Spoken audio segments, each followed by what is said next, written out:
अहमदाबाद के मेघाणी नगर में 12 जून के दिन दोपहर को 1:40 को एयर इंडिया की फ़्लाइट क्रैश हुई, जिसमें अब तक लगभग 168 लोगों को मृत्यु भी हो चुकी है, जिनके मृतदेह उनके परिवारजनों को सौंपे जा चुके हैं। अब तक का जो आंकड़ा है उस मुताबिक 270 लोगों की इस प्लेन क्रैश में मौत हुई है। घटनास्थल की बात करें तो फिलहाल हम वहां से 300 मीटर दूरी पर मौजूद हैं और हमारे साथ यहां पे उपस्थित हैं राजू भाई पटेल, जो कि जब प्लेन क्रैश हुआ तो वहां पहुंचे थे। राजू भाई, क्या आपने वहां से देखा था, क्या क्या चीज़ें बिखरी हुई थी जो कि आपको मिली थी? सर, मैं ये जो घटना हुई उसके 15 मिनट में ही पहुंच गया था और वहाँ पर जाके हमने देखा तो कुछ देखने का जैसा था ही नहीं, क्योंकि इतना धुआं था और जो अंदर की साइड में 15-20 मिनट तो कुछ काम कर सके ऐसी कोई परिस्थिति थी नहीं। जैसे धुआं कम हुआ, हम हमारे साथ यहाँ के लोकल प्रकाश भी पटेल करके थे, एक कल्पेश दंताणी करके थे, जो हमारी ऐसी टीम 5-7 लोगों की थी। हमने जाके देखा तो वहाँ पर लाशें बिखरी हुई पड़ी थी और वो टाइम पे, वो मोमेंट पे कुछ भी हमारे हाथ कुछ नहीं था। तो स्थानिक लोगों ने हमको पुराने कपड़े दिए, गेहूं के कोथड़े दिए, वो सब लेके हमने लाशों को कलेक्शन करके 108 में भिजवाए।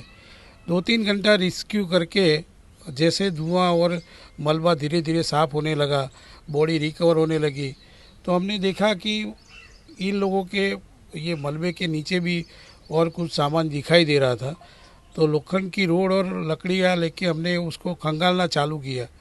तो 7 किलो की बैगेज वाला जो पार्ट था वो नीचे से हमने निकाला, तो उसमें से 4 रेड पासपोर्ट मिले, 6 इंडियन पासपोर्ट मिले, कई सारी ज्वेलरी मिली, 70,000 कैश मिला, भगवान की गीता मिली, फिर चांदी के बर्तन मिले, वो जो भी पूजा में जो यूज़ होते हैं वो सारे सामान हमने कलेक्ट करके वहाँ पर हमको जो अधिकारी को बोला था वहाँ पर हमने सुपुर्द कर दिया था।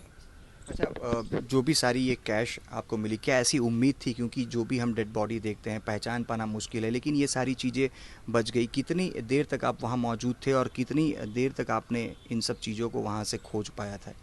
सर, हमने तो जैसे हम पहुँचे उसके बाद 9-9:30 बजे तक हम लोग वहीं थे और सारा मंजर हमने हमारी आंखों से ही देखा था।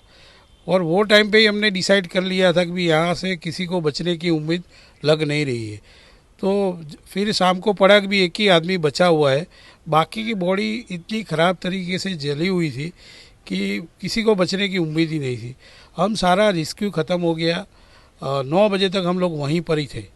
तो राजू भाई पटेल, जो कि मेघाणी नगर में जहाँ पे प्लेन क्रैश हुआ उस साइड से 300 मीटर की दूरी पर रहते हैं, जब 1:40 को प्लेन क्रैश हुआ उसकी 10 से 15 मिनट के भीतर राजू भाई मेघाणी नगर प्लेन क्रैश साइट पर पहुंचे थे। और जैसे ही पहुंचे तो पहले तो रेस्क्यू में जुटे। रेस्क्यू के बाद जब 2 से 3 घंटे के बाद थोड़ा जो मलबा था वो वहाँ पे जब पानी भी फायर ब्रिगेड की तरफ से छिड़काव किया गया था और जब थोड़ा बहुत मलबा हटाने जैसी स्थिति में हुआ, उसके बाद लगातार राजू भाई ने जो चीज़ें ढूंढी उसमें कैश से लेकर ज्वेलरी शामिल थी, जो कि बाद में उन्होंने पुलिस को सौंपी है। कैमरा पर्सन प्रीतेश रावल के साथ अतुल तिवारी, आज तक, अहमदाबाद।